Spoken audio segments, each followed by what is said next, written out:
Have you ever wondered about the complex world of domain names and how those domain names impact our digital lives? Well, today here on Tech Talks Daily, I have the privilege of speaking with Hayath Hussein from a company called Com Laude. And she is a veteran in the domain name industry with more than 20 years experience, and she has navigated the evolving landscape of domain extensions from the early days of manual processes to the advanced automated systems that we see today. And with a master's degree in information systems analysis and a rich background that includes tackling DDoS attacks, protecting intellectual property, she's bringing with her today a knowledge of insights into our conversation. I want to take a time out to express my gratitude to everyone who supports my mission of delivering daily content to you in 165 countries. I couldn't do it without you, and I couldn't do it without my sponsors. And today I want to give a quick shout out to Kiteworks, who recently told me that defence contractors are facing immense pressure to comply with things like CMMC 2.0 security standards. And finding a secure, easy-to-use file sharing platform that meets those guidelines can be a big challenge. So, quick shout out to any defence contractors listening out there. CMMC 2.0 compliance doesn't have to be a headache. Consider Kiteworks your fast track to authorisation. And as a FedRAMP moderate authorised solution, they cover nearly 90% of CMMC 2.0 Level 3 requirements. For you, that means less time, less effort, less cost. And while others struggle with DIY approval processes and clunky apps, you'll breeze through with their zero trust framework. So don't let compliance slow you down, is what I'm trying to say. Simply visit kiteworks.com to get started. That's kiteworks.com to learn more about Kiteworks' secure content platform for CMMC compliance. But with my thank yous out of the way, it's now time to jump right into today's interview with a fantastic guest. So buckle up and hold on tight as I beam your ears all the way to the Dolomites today. I think that might be a first. What a beautiful setting for a podcast. As my guest will discuss the ever-growing importance of domain names and also explore how continuous learning and a commitment to potential over-experience can ultimately drive success in this digital age. So a massive warm welcome to the show. Can you tell everyone listening a little about who you are and what you do? I'm Hayath Hussein. I'm the Chief Operating Officer at Com Laude, and Com Laude is a domain registrar for those who don't know what we do. Domain names are fascinating world, and how I ended up in this subject is a story of needs another podcast, Neil, because I ended in this industry by Sloom. I moved to London 24 years ago. And as a young person, or not that young, I was looking for a job. And my second job was at a company that's one of the biggest domain registrars currently, based in somewhere in South London. I did my first temp job there, and I never looked back. So I moved from one registrar to a registry to a in-house, back to where I am today. So that's me in a nutshell with moving to London. My background, I have information system analysis, master's in that, and I studied in Sweden. Originally, I'm from Kenya.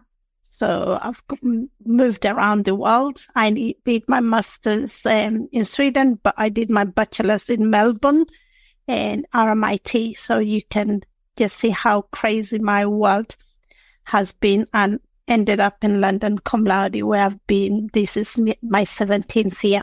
Wow, what a fantastic story. A real citizen of the world in every sense. And today you're talking to me in the Dolomites as well, right?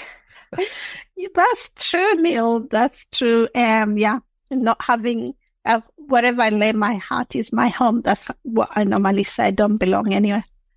Love that. So refreshing to hear. And I think as well, as you said, there's a whole podcast episode waiting to be recorded on your origin story, maybe even a book on there. But for today's episode, 20 years in the domain name industry, and also you've seen I would imagine you've seen this evolution of everything firsthand here. So what do you believe are the most significant changes in the industry during your career? Because you must have seen so many trends and things come and go, but what have you seen here? Has it evolved?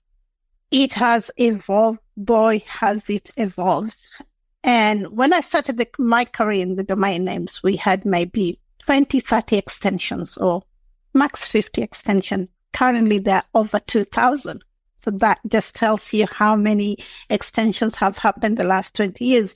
Also, initially when I started my career in domain names, a lot of what we did or what we do now used to be quite manual. So you needed people to do the job. Technology and systems were not that advanced. Registries were not as advanced as they are today.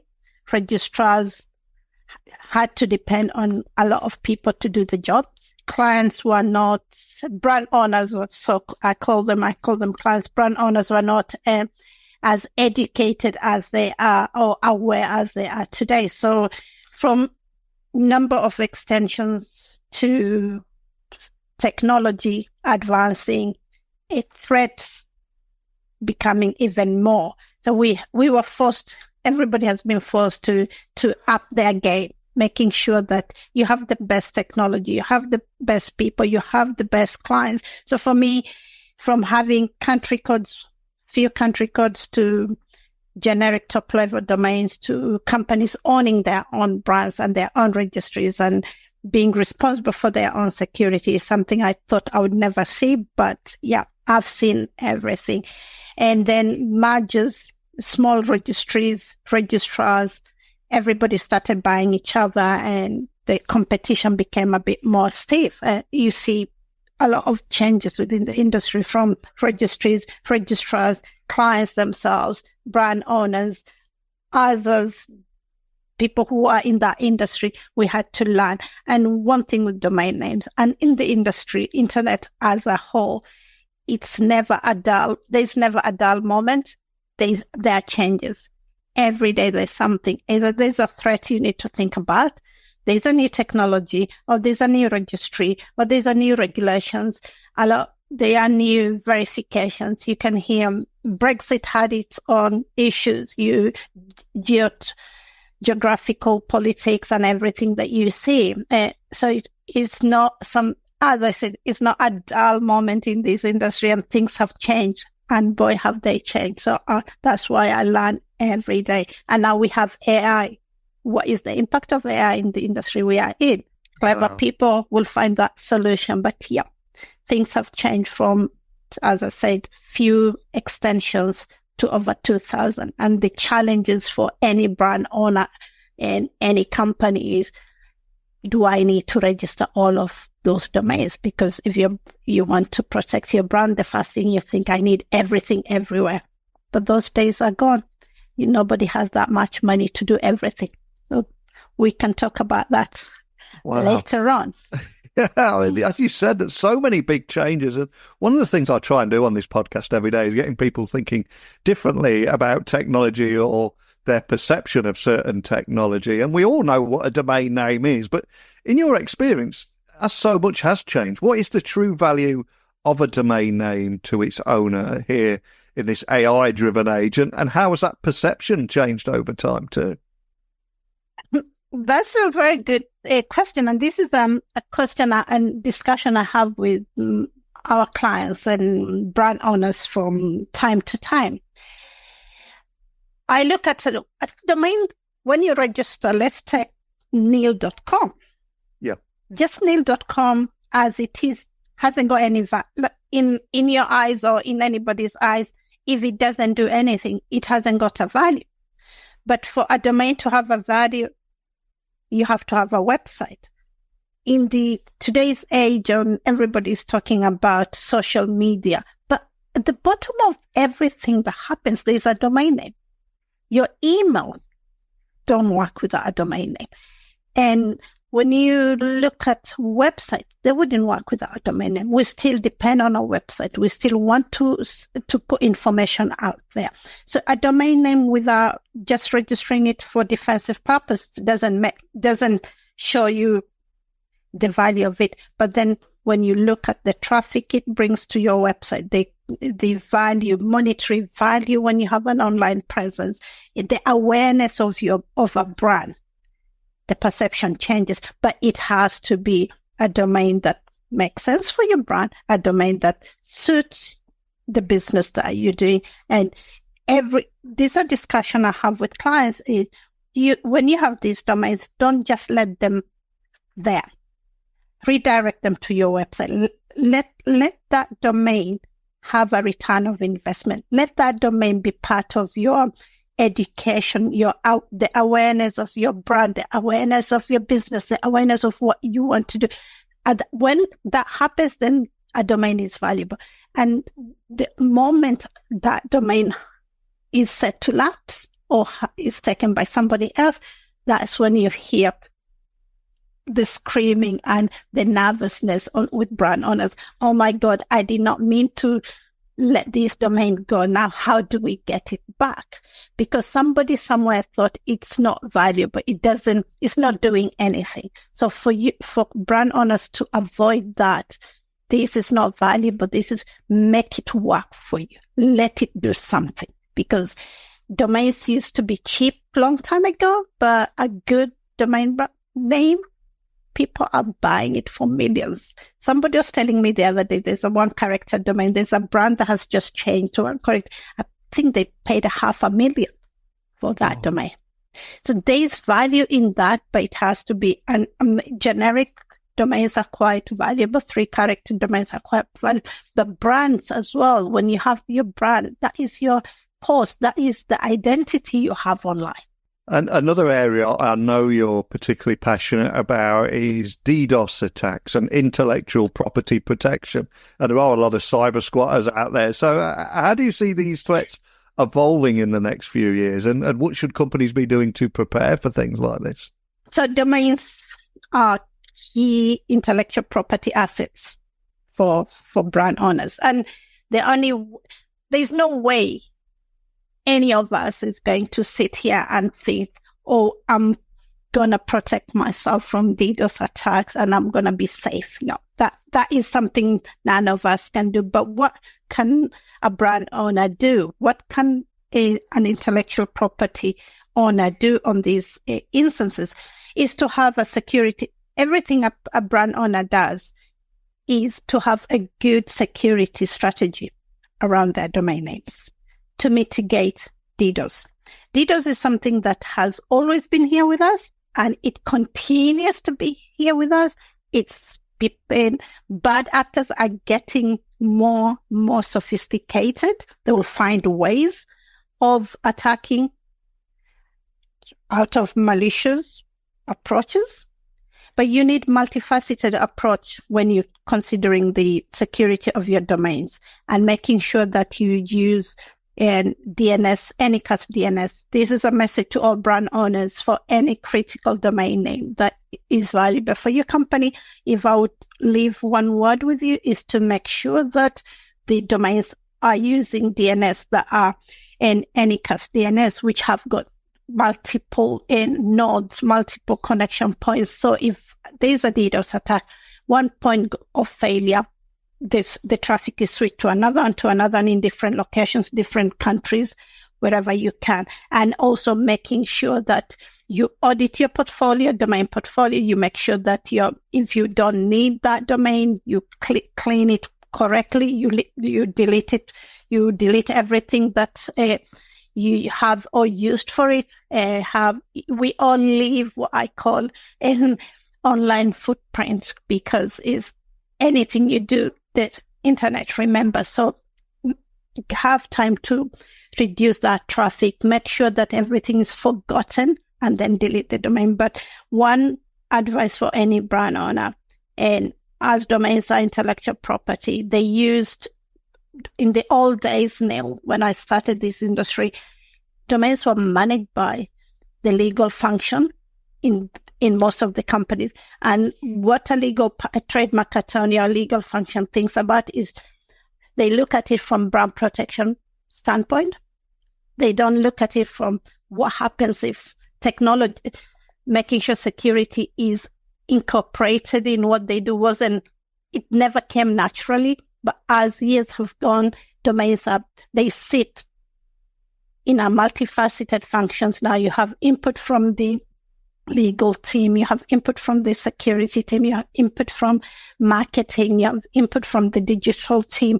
So for any company, I would advise them to look at domains and not just sit with one function, but have that multifaceted group that look at all aspects of domain names. Because DDoS is not something we can say it will never happen, but there are ways to mitigate. And one of the ways of mitigating is using Anycast DNS, making sure you have single sign-on, making sure that the authority of who has access to these domains is approved. If somebody leaves, make sure the access has been taken off, single sign-on and all of that. So that's what I can say about domains and DDoS.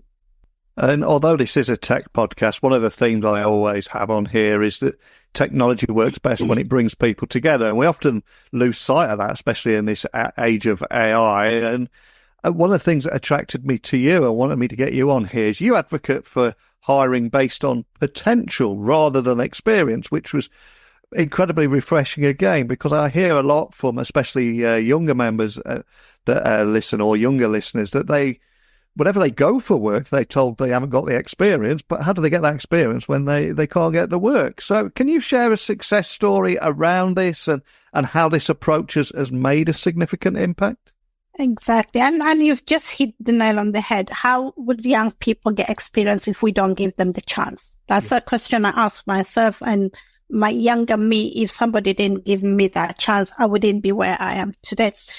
And we have so many success stories at Com Laude. And when I joined Com Laude, maybe now 17 years ago, the company used to recruit came from a competitor. So that was what people did.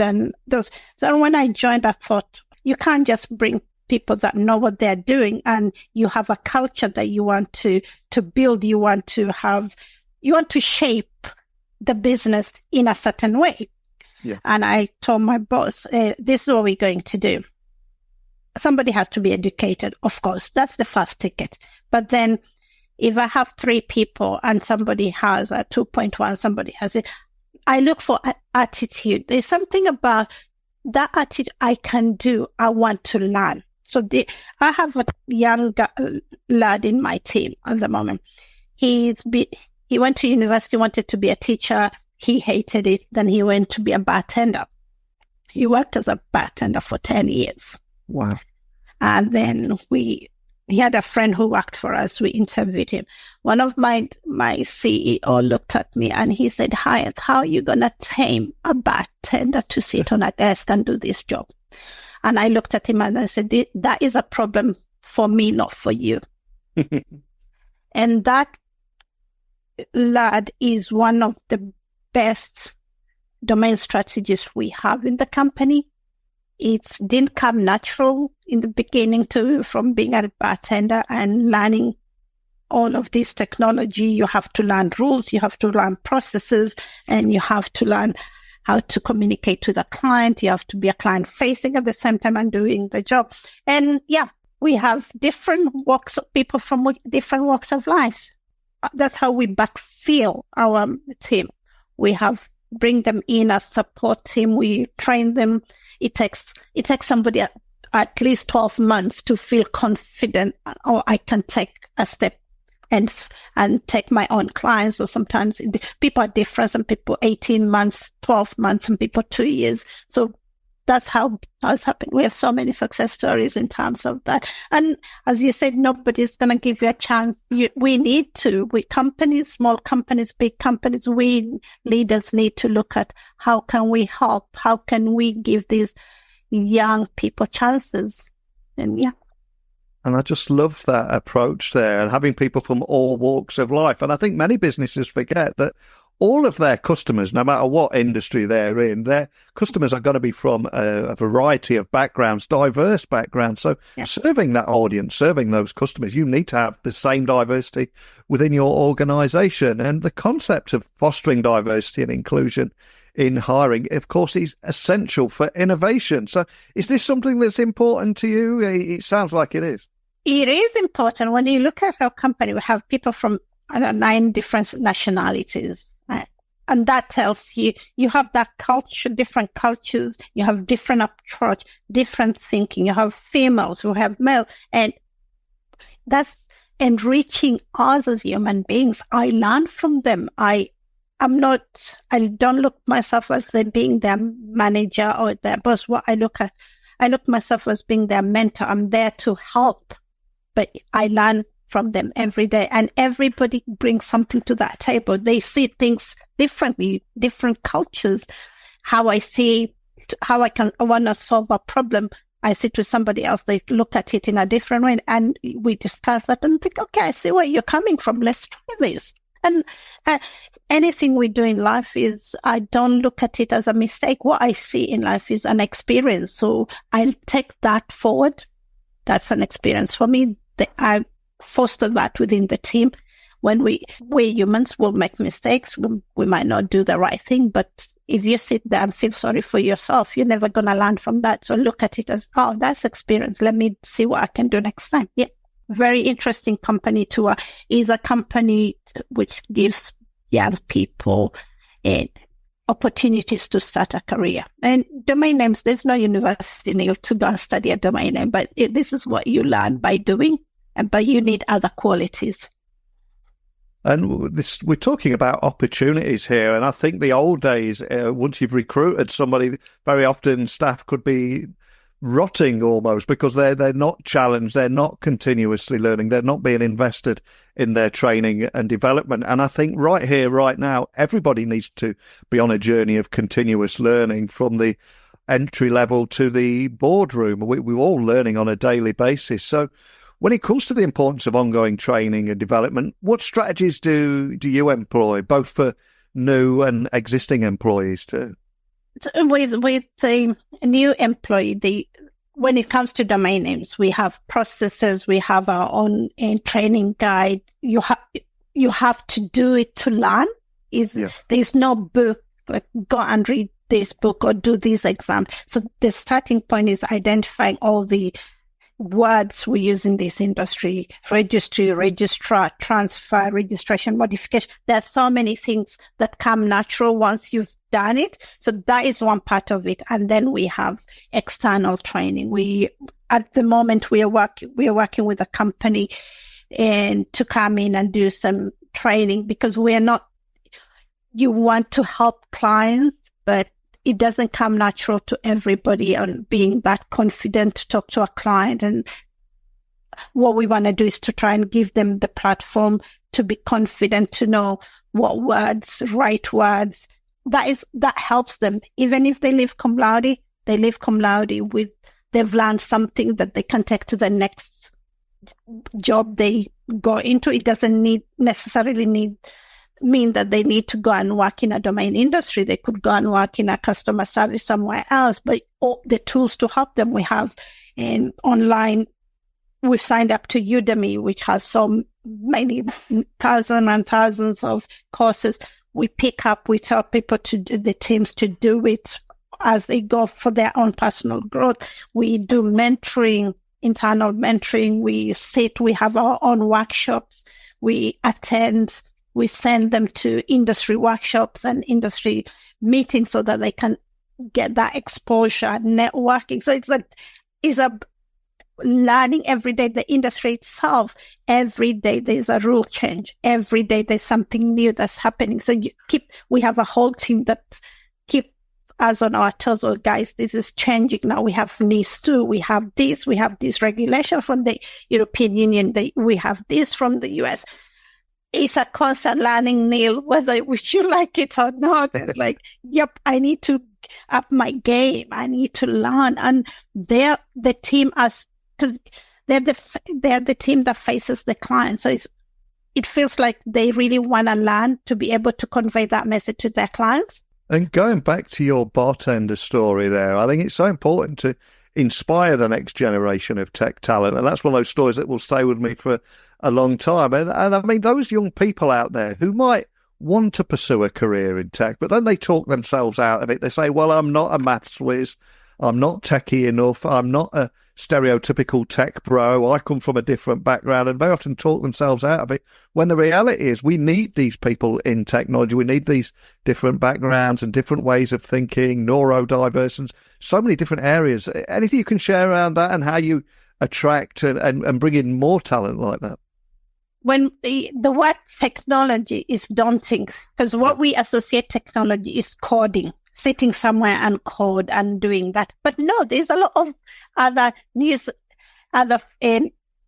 phases of technology, understanding how security works, understanding how DNS works, understanding how NSSL works. All those aspects are part of technology. But when people hear technology, they say, I don't know how to code. Am I supposed to build a system? No, there are people who want to do that. But when you work in the technology industry, as domain names are partially technological in area, but at the same time, they have another phase. So what makes, if somebody doesn't give you a chance to see that technology is not that, you need to know how to code C++ or JavaScript or I don't know what, but technology is understanding how to get from A to B, understanding how to mitigate risks, understanding this.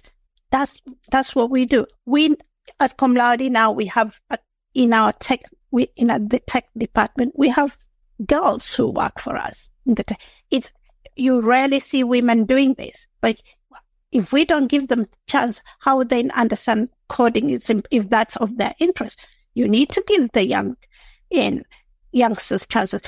Back in schools, girls are not told that, oh, you're very good, you can be who you are. Oh, no, maths is not this is not, you could go and do something else. We need to encourage our youngsters, whether female or male, that they explore it. You might find a niche within this technology world that you thrive in, that you enjoy, that is not daunting, that is not coding. Absolutely love that. And once we've got these people on board and we're looking at things like career progression and moving along, the movement of talent within an organisation, any tips you can share around that or how you manage that? What we do with our teams, and we have few people that they want to test, you let them work and shadow the other department, brand protection or marketing or finance or in operations, and see, would I enjoy, or legal, would I enjoy this? And most of the time they go back to what they really love, not what you want them to do, but the opportunity is there. When we're recruiting, what we do, we first ask internally, is anybody interested in this role? Would you want? And people apply for that, and you give them the first chance. If nobody applies for it, then we go out and look for it. So charity starts at home, Neil, and if we cannot give our people the first chance, then something is wrong with us. And we're talking so much about everybody else and how you're helping everybody else. I've got to ask, how do you help yourself? How do you self-educate? How do you keep up to speed with this constant speed of technological change, which seems to be moving at breakneck speed? You know what? I like learning, and I like learning from people.